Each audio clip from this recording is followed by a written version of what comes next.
할렐루야. 이 시간 생명으로 인도하는 문이라는 제목으로 하나님의 말씀 전하겠습니다. 기도에 있어서 핵심은 믿음입니다. 다시 말해 믿음이 있느냐 없느냐가 하나님께 기도할 수 있느냐 없느냐를 결정짓고 또 하나님께 진정한 응답을 받을 수 있느냐 없느냐의 문제 또한 우리의 믿음과 관련이 되어 있습니다. 한번 생각해 보십시오. 믿음이 없는 사람이 하나님께 기도하겠습니까? 믿음이 없는 사람은 하나님께 기도하지 않습니다. 하나님을 찾지도 않습니다. 왜냐하면 그들은 믿음이 없기에 하나님을 볼 수 없고 하나님이 누군지 알지 못하며 또 하나님과 단절된 관계 속에서 살아가고 있기 때문입니다. 그렇기에 오직 믿음을 소유한 하나님 자녀만이 하나님께 기도할 수가 있습니다. 또한 우리가 기도할 때도 마찬가지입니다. 어떠한 믿음의 자세로 우리가 기도하느냐에 따라서 응답이 달라집니다. 하나님께서 반드시 응답해 주신다는 믿음, 하나님께서 가장 좋은 것을 주신다는 믿음으로 기도하는 성도에게는 하나님께서 어떤 응답을 주시겠습니까? 기도한 바대로 되게 하시는 은혜를 베풀어 주신 줄 믿습니다. 하지만 기도할 때 하나님께서 들어주실까? 하나님께서 내 기도에 응답해 주실까? 과연 하나님께서 내가 원하는 바 뜻대로 이루어 주실까? 온전히 신뢰하지 못하고 의심한다면 그 기도에 하나님의 응답의 은혜가 있겠습니까? 그렇지 않다는 것을 기억할 수 있기를 바랍니다. 그래서 예수님께서는 우리에게 다음같이 말씀하셨습니다. 마태복음 7장 7절에서 8절 말씀에 구하라 그리하면 너희에게 주실 것이요 찾으라 그리하면 찾아낼 것이요 문을 두드리라 그리하면 너희에게 열릴 것이니 구하는 이마다 받을 것이요 찾는 이는 찾아낼 것이요 두드리는 이에게는 열릴 것이니라. 믿습니까? 이것이 무엇을 의미합니까? 하나님께서는 구하는 자에게 얻게 하신다. 찾는 자에게 찾게 하신다. 응답의 문을 두드리는 이에게 그 응답의 문을 열어주신다. 이 사실을 믿는 믿음 가운데 기도하라는 겁니다. 단순히 구하는 것이 아니라 찾는 것이 아니라 두드리는 것이 아니라 구하는 것마다 얻게 하시고 찾는 것마다 찾게 하시고 두드리는 이에게 응답의 문을 열어주신다는 믿음, 그 믿음이 우리 가운데 있어야 한다는 겁니다. 사랑하는 성도 여러분, 어떠한 믿음으로 기도하고 계십니까? 기도할 때에 혹시나 의심하는 마음은 없습니까? 또는 하나님께서 내게 가장 좋은 것을 주시지 않으면 어떡하지라는 염려는 없습니까? 아니면 하나님께서 응답해 주셨음에도 불구하고 나의 생각과 뜻과 다르다고 해서 그것이 응답이 아니다라고 생각하는 그런 불신은 없습니까? 오늘 이 시간 그러한 모든 의심과 걱정과 염려와 불신을 다 떨쳐내고 가장 좋은 것을 주시는 하나님께 구하고 찾고 두드리는 저와 여러분들이 되시길 간절히 소망합니다. 그래야 할 때 어떠한 은혜가 있다? 구하는 자마다 얻는 은혜가 있습니다. 찾는 자마다 찾는 은혜가 있습니다. 두드리는 자마다 응답의 문이 열리는 은혜가 임하는 줄 믿습니다. 그래서 예수님께서는 다음과 같이 말씀합니다. 마태복음 7장 11절 말씀에 너희가 악한 자라도 좋은 것으로 자식에게 줄 줄 알거든 하물며 하늘에 계신 너희 아버지께서 구하는 자에게 좋은 것으로 주시지 않겠느냐. 자식에게 육신의 부모도 좋은 것을 주기를 원합니다. 물론 때로는 우리가 형편에 따라서 좋은 것 주지 못할 때도 있습니다. 한번 생각해 보십시오. 내 자녀에게 떡 하나로 더 먹이고 싶고 좋은 옷 입히고 싶고 가장 좋은 거 주고 싶은데 부모가 그것을 주지 못할 때는 마음이 어떻습니까? 너무나 아프지 않습니까? 정말 자녀에게 정말 가장 필요한 것을 주고 싶고 정말 아프고 힘들 때 도움을 주고 싶은데 그렇지 못할 때 부모의 마음은 어떻습니까? 정말 그 찢어지는 심령의 아픔이 있지 않습니까? 하지만 하늘에 계신 우리 아버지께서는 어떻습니까? 전능하신 하나님이십니다. 불가능한 것이 없으신 하나님이십니다. 그런데 육신의 부모도 하물며 자식에게 가장 좋은 것으로 주고 싶고 주지 못할 때 그 마음이 이와 같이 아픈데 모든 것을 주실 수 있는 하나님 아버지께서는 어떻겠습니까? 세상 그 어느 것보다 가장 좋은 것으로 주시는 하나님이심을 믿으시기를 소망합니다. 그렇게 우리는 세상의 방법을 쫓는 것이 아니라 세상을 의지하는 것이 아니라 전능하신 하나님께 구하고 찾고 두드려 줄 믿습니다. 정말 이 믿음으로 기도를 쉬는 죄를 범하지 아니하고 범사의 모든 것을 하나님께 기도로 간구함으로써 하나님의 응답의 은혜 가운데 감사함으로 영광 올려드리는 저와 여러분들의 삶이 될 수 있기를 축복합니다. 이처럼 하나님께 구하고 찾고 두드리는 것은 하나님 자녀들에게만 주어진 특권입니다. 그 이유가 무엇입니까? 구원받은 믿음의 성도는 하나님과 화목을 이루었기 때문입니다. 반면에 세상에 속한 죄인들은 어떻습니까? 그들의 죄로 인해 하나님과 단절된 관계 속에서 살아가고 있습니다. 그 죄의 장애의 벽이 하나님과 우리의 관계를 완전히 단절시켜서 함께 할 수 없도록 만들어 있습니다. 그렇기에 그들은 하나님을 보고 싶어도 보지 못합니다.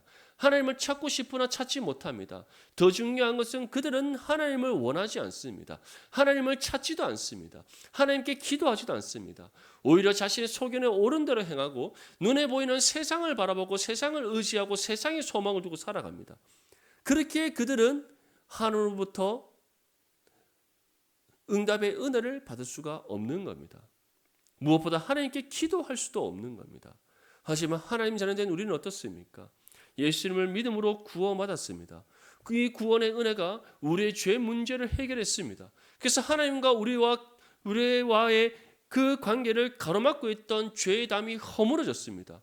그리고 우리의 중보자 되시는 예수님으로 인하여 우리가 하나님과 화평을 이루는 줄 믿습니다. 그렇게 우리는 하나님 앞에 나와 예배할 수 있고 예수 그리스도의 이름의 능력을 의지하여 하나님께 기도할 수가 있는 겁니다. 이러한 하나님의 자녀된 우리와 죄인의 관계에 대해서 성경은 더 분명하게 우리에게 다음과 같이 전합니다. 먼저 하나님 자녀된 우리에 대해서 다음과 같이 말씀합니다. 로마서 5장 1절에서 2절 말씀에 그러므로 우리가 믿음으로 의롭다 하심을 받았으니 우리 주 예수 그리스도로 말미암아 하나님과 화평을 누리자. 또한 그로 말미암아 우리가 믿음으로 서 있는 이 은혜에 들어감을 얻었으며 하나님의 영광을 바라고 즐거워하느니라. 하나님 자녀된 우리는 어떻습니까? 예수님을 믿음으로 구원받았습니다. 단순히 우리가 죽음에서 생명으로 건진받은 것이 아닙니다. 단순히 죄인에서 하나님의 자녀로 신분의 변화만 일어난 것이 아닙니다. 하나님께서 우리를 어떻게 여겨주셨다고 말씀하고 있습니까? 구원받아 하나님 자녀된 우리를 의롭다 여겨주셨다. 의롭다 여겨주셨다. 이것은 다시 말해 하나님께서 거룩한 존재로서 존귀한 자녀로서 우리를 여겨주셨음을 뜻하는 겁니다. 그런 우리가 이제는 누구로 인하여서 우리 주 예수 그리스도로 인하여서 화평을 누리게 된 줄 믿습니다. 이것이 얼마나 큰 은혜입니까? 구원받기 이전에는 죄로 인하여 하나님과 단절되어서 정말 죄인된 존재로서 죄 가운데 거하는 삶이었는데 임박한 하나님의 심판의 진노 아래 있었고 육신의 삶을 마치는 그 순간 영원한 멸망에 이를 존재였는데 그러한 우리를 사랑하신다는 이유 하나만으로 구원하셨다는 겁니다. 또 구원하신 그치지 아니하고 우리를 의롭게 여기셨고 예수 그리스도로 인해 하나님과 화평을 누리게 하신 은혜를 베풀어 주셨습니다. 그렇기 때문에 우리는 이 은혜에 감격하여서 하나님의 영광을 바랍니다. 하나님으로 인하여 즐거워합니다. 하나님 계신 그 나라의 소망을 붙잡고 살아갑니다. 무엇보다 우리는 세상을 의지하지 아니하고 세상의 방법을 쫓지 아니하고 하나님께 모든 것을 구하고 찾고 두드리는 믿음의 삶을 살아가는 줄 믿습니다. 반면에 죄인에 대해서는 다음과 같이 우리에게 전합니다. 로마서 3장 9절에서 12절 말씀에 그러면 어떠하냐? 우리는 나으냐? 결코 아니라 유대인이나 헬라인이나 다 죄 아래 있다고 우리가 이미 선언하였느니라. 기록된 바 의인은 없나니 하나도 없으며 깨닫는 자도 없고 하나님을 찾는 자도 없고 다 치우쳐 함께 무익하게 되고 선을 행하는 자는 없나니 하나도 없도다. 이것이 바로 세상의 죄 아래 갇힌 죄인들의 삶입니다. 그들은 하나님을 찾지 않습니다. 다 죄의 길로 치우쳐서 그 길을 따라 멸망을 향해 달려가고 있습니다. 그들의 모든 삶은 무익합니다. 하나님의 선을 행하는 자가 한 사람도 없습니다. 그들의 모든 생각과 마음과 입술과 그들의 삶의 모든 것이 다 하나님 앞에 죄라고 분명히 우리에게 정의하고 있습니다. 이처럼 기도는 하나님 자녀들에게만 주어진 특권입니다. 또 하나님의 자녀들이 믿음으로 하나님께 기도할 때 우리 주 예수 그리스도의 이름의 능력을 의지하여 기도할 때 하나님께서는 반드시 우리에게 응답하신다는 사실을 믿을 수 있기를 소망합니다. 세상이 우리의 문제를 해결해 줄 수 있습니까? 세상은 세상의 문제도 해결하지 못합니다. 우리가 살아가면서 세상이 스스로 자신들의 문제를 해결하는 거 맞습니까? 한 가지 예를 들어서 환경 문제. 아무리 뛰어난 과학자들의 머리를 굴린다 해서 이 환경 문제 해결할 수 있습니까? 하나님만이 해결할 수 있습니다. 왜냐하면 이 세상을 창조하신 분이 누구십니까? 하나님이십니다. 이 세상을 다스리시는 분이 누구십니까? 하나님이십니다. 또 하나님께서 이 세상을 창조하고 다스릴 때 어떠한 것으로 이 세상을 창조하고 다스리셨습니까? 하나님의 뜻. 하나님의 뜻에 따라 이 세상을 창조하셨습니다. 믿습니까? 하나님의 뜻을 따라 이 세상이 운행되는 줄 믿습니다. 그렇기 때문에 이 세상의 문제 해결할 수 있는 분 누구밖에 없습니까? 하나님 한 분밖에 없습니다. 또 하나님께서 이 세상의 모든 문제를 해결할 수 있는 이유는 무엇입니까? 하나님은 어떠한 분이시기 때문에 전능하신 분이시기 때문에 어떠한 것도 불가능한 것이 없으신 모든 것을 다 행하시고 이룰 수 있는 전능하신 하나님이시기에 하나님만이 이 세상의 문제를 해결할 수 있는 겁니다. 우리의 삶의 문제 또한 마찬가지입니다. 우리를 창조하신 분 누구십니까? 엄마 아빠입니까? 엄마 아빠는 도구로 쓰임 받았을 뿐이지 우리를 창조하신 분은 누구십니까? 하나님이십니다. 자신의 형상대로 우리를 창조하신 하나님이십니다. 그 하나님께서 우리를 구원하셨습니다. 우리를 구원하실 때 하나님께서는 분명히 우리에게 말씀하셨습니다. 너희 삶을 향한 나의 기쁘신 뜻이 있다. 그 뜻 가운데 우리를 구별되게 선택하셔서 구원하신 하나님이심을 믿을 수 있기를 소망합니다. 그렇게 우리의 모든 인생의 길을 하나님께서는 그 계획하신 바대로 선한 길로 인도하시는 줄 믿습니다. 이처럼 세상은 우리의 삶의 문제도 해결하지 못하고 세상에 놓여 있는 문제도 해결하지 못합니다. 오늘 우리 장로님께서 기도하셨지만 지금 우리 대한민국이 얼마나 혼란스럽습니까? 이 혼란스러운 문제, 난세는 영웅이 난다는데 영웅이 보이지 않습니다. 제가 지난주에 다윗 사랑방 때 그 얘기했더니 다들 웃으시더라고요. 난세는 영웅이 나는데 영웅이 보이지 않습니다. 그런데 중요한 것은 이 대한민국을 향한 하나님의 뜻이 있다는 사실을 믿을 수 있기를 소망합니다. 사람이 대한민국을 변화시키는 것이 아닙니다. 사람이 대한민국의 문제를 해결하는 것이 아닙니다. 하나님이 해결하시는 줄 믿습니다. 그렇기 때문에 우리는 사람을 바라봐서는 안 됩니다. 믿음의 성도라면 사람을 바라보고 사람에게 의존하는 것이 아니라 이 대한민국을 책임지시는 하나님께 기도해야 될 줄 믿습니다. 그런데 세상 사람들은 어떻습니까? 하나님을 알지 못하기에, 하나님을 보지 못하기에, 하나님을 찾고자 하는 마음도 없기에 그들은 세상을 바라보고 세상을 의지하고 세상의 방법을 쫓아 자신의 문제를 해결하고자 한다는 겁니다. 하지만 믿음의 성도는 우리에게 주어져 있는 기도의 특권을 붙잡고 우리의 삶의 주인 되시며 세상의 주관 되시는 하나님께 모든 것을 기도로 구하고 찾고 두드린다는 것. 다시금 기억하시고 정말 하나님만을 의지하며 하나님께 모든 것을 기도로 간구하는 저와 여러분들의 삶이 될 수 있기를 간절히 소망합니다. 이 부분에 있어서 예수님께서는 오늘 본문 말씀을 통해 우리에게 중요한 또 가르쳐 주십니다. 우리 본문 13절과 14절 말씀 함께 읽겠습니다. 시작. 좁은 문으로 들어가라. 멸망으로 인도하는 문은 크고 그 길이 넓어 그리로 들어가는 자가 많고 생명으로 인도하는 문은 좁고 길이 협착하여 찾는 자가 적음이라. 아멘. 우리 삶에는 두 가지 문이 놓여 있습니다. 하나는 넓은 문이고 하나는 좁은 문입니다.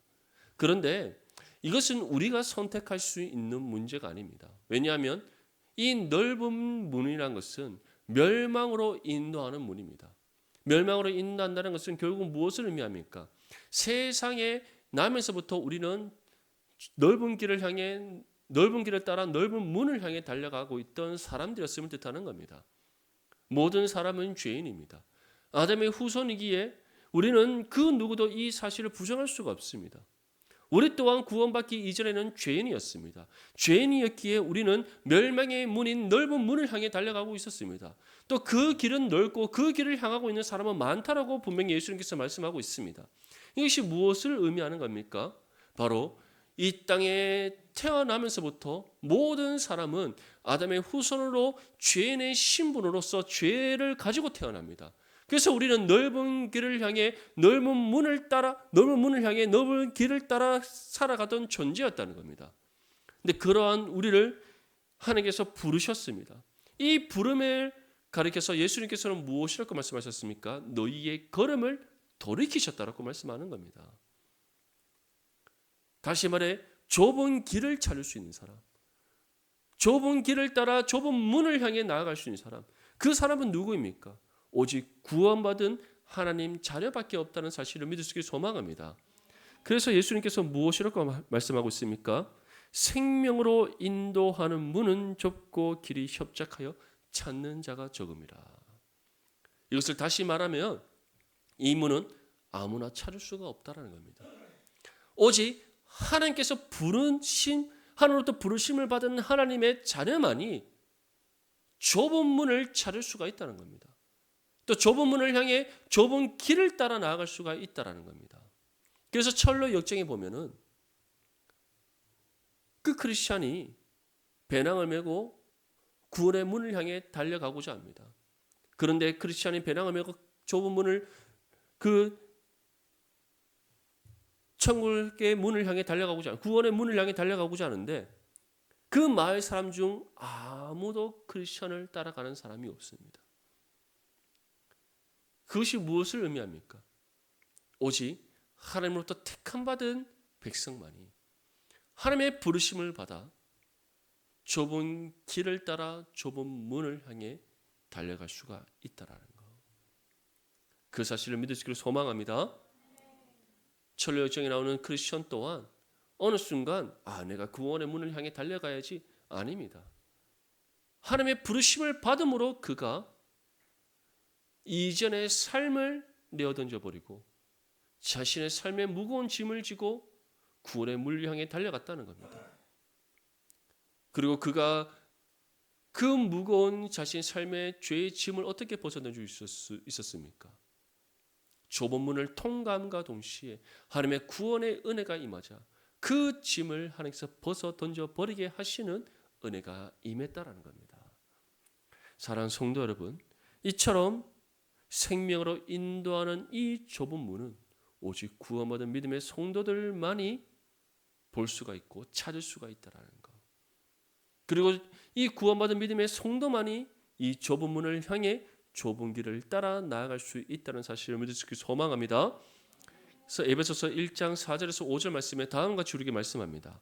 곧 창세전에 그리스도 안에서 우리를 택하사 우리로 사랑 안에서 그 앞에 거룩하고 흠이 없게 하시려고 그 기쁘신 뜻대로 우리를 예정하사 예수 그리스도로 말미암아 자기의 아들들이 되게 하셨으니. 어떠한 사람만이 좁은 길을 따라 좁은 문을 향해 나아갈 수 있다고 우리에게 말씀하고 있습니까? 창세전에 그리스도 안에서 우리를 택하셨다. 다시 말해 하나님으로부터 구별되게 선택받은 믿음의 성도만이 좁은 문을 향해 달려갈 수가 있는 겁니다. 그래서 예수님께서는 다음과 같이 말씀합니다. 생명으로 인도하는 문은 좁고 길이 협착하여 찾는 자가 적음이라. 오직 택함받은 믿음의 성도만이 걸어갈 수 있습니다. 택함받은 믿음의 성도만이 생명의 문인 좁은 문을 향해 달려갈 수 있습니다. 택함받은 믿음의 성도만이 이 문을 통과하여 영생에 이룰 수 있다는 사실을 믿을 수 있기를 소망합니다. 그런데 이 길을 걸어갈 때 이 길을 걸어가면 쉽지 않습니다. 그 이유가 무엇이라고 우리에게 말씀합니까? 좁고 길이 협착하다. 좁고 길이 협착하다.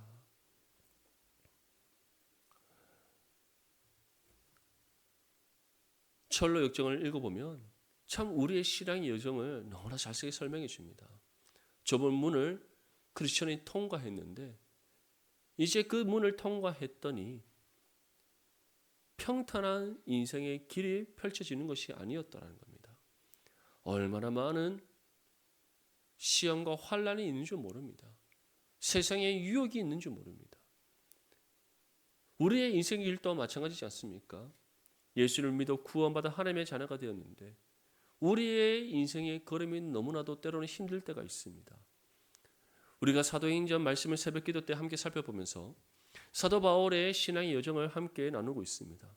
사도 바울의 삶의 여정이 평탄합니까? 그렇지 않습니다. 놀라운 복음의 역사가 사도 바울을 통해 일어나지만 이와 함께 그를 대적하는 여러 많은 세력들로 인하여서 고통과 고난과 고통을 겪습니다. 때로는 결박당하고 환난당하고 억울한 일 당할 때가 있었다는 겁니다. 그럼에도 불구하고 우리가 그 길을 따라 나아가는 이유는 무엇입니까? 우리에게는 이 땅에서 삶으로 끝나지 않고 하나님 예비하신 영생이 있기 때문인 줄 믿습니다. 또 우리가 걸어가는 이 인생의 길이 육신으로는 고단할지 모르나 우리의 영혼에는 기쁨이 넘치기 때문인 줄 믿습니다.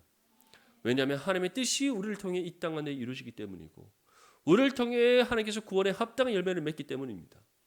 또한 우리가 이 땅 가운데 신앙의 삶을 살아가면서 나 홀로 살아가는 것이 아니라 하나님께서 함께 동력하는 믿음의 성도들을 주셨고 무엇보다 우리 안에 계신 성령께서 날마다 우리를 눈동자와 같이 지키시고 살피시며 도우시며 은혜를 베풀어 주시기 때문인 줄 믿습니다. 그리고 힘든 그 순간에 우리가 하나님을 구하였더니 하나님께서 응답을 얻게 하시고 우리가 고난 가운데 하나님을 찾았더니 하나님께서 도움의 손길로 함께 하시고 우리가 정말 어렵고 힘든 상황 속에서 하나님께 기도하며 응답의 문을 두드렸더니 응답하시는 은혜가 있더라는 겁니다. 세상에서 맛볼 수 없는 은혜, 세상에서 가질 수 없는 은혜, 세상에서 경험할 수 없는 그 은혜가 있더라는 겁니다. 그 은혜가 우리 가운데 임함으로써 우리가 이 땅 가운데 신앙의 삶을 살아가면서 여러 가지 시험과 환난과 고난을 겪는다 할지라도 오히려 우리는 은혜의 기쁨 가운데 이 좁은 길을 따라 좁은 문을 향해 나아가게 되는 줄 믿습니다. 사랑하는 성도 여러분, 오늘은 부활절입니다. 예수님께서는 우리를 구원하시기 위해 세상의 모든 죄를 짊어지시고 십자가의 고난과 죽음을 감당하셨습니다. 약속대로 죽음을 이기시고 3일 만에 부활하셔서 우리에게 구원의 은혜를 베풀어 주셨습니다. 이 은혜를 받은 하나님의 자녀된 우리는 이제 영생에 이르는 그 생명의 문을 향해 좁고 협착한 이 좁은 길을 따라 걸어가고 있습니다. 이것이 주님께서는 예수님께서 걸어가신 십자가의 길이라고 말씀하셨고 예수님께서 걸어가신 의의 길을 따라 함께 동행하는 삶이다라고 우리에게 말씀하고 있습니다. 그리고 이 길이 때로는 우리 가운데 고난과 고통을 줄지 모르나 시험과 환난으로 우리에게 다가올지 모르나 세상의 여러 많은 악한 세력들이 우리를 대적하여 우리에게 힘든 일을 겪게 할지 모르나 이것이 가장 복된 길이요 하나님으로부터 착하고 충성된 자로 칭찬받는 믿음의 길이다 우리에게 분명히 말씀하고 있습니다. 이 사실을 기억하여서 정말 주님 걸어가신 이 십자가의 길을 따라 힘써 걸어가고 주님과 이 의의 길을 함께 걸어가는 믿음의 삶이 되시기를 축복합니다. 무엇보다 때로는 우리가 시험 당할 때가 있습니다. 환난을 겪을 때가 있습니다. 고난과 고통이 찾아올 때가 있습니다. 예기치 못한 삶의 문제로 우리가 정말 근심과 걱정과 염려에 휩싸일 때가 있습니다. 그때 우리는 믿음으로 하나님을 구하고 찾고 두드려 주시 믿습니다. 구하는 것마다 얻게 하시고 찾는 것마다 찾게 하시고 두드리는 응답의 문을 열어주시는 하나님이심을 믿고 기도함으로 응답받는 저와 여러분들의 삶이 되시기를 축복합니다.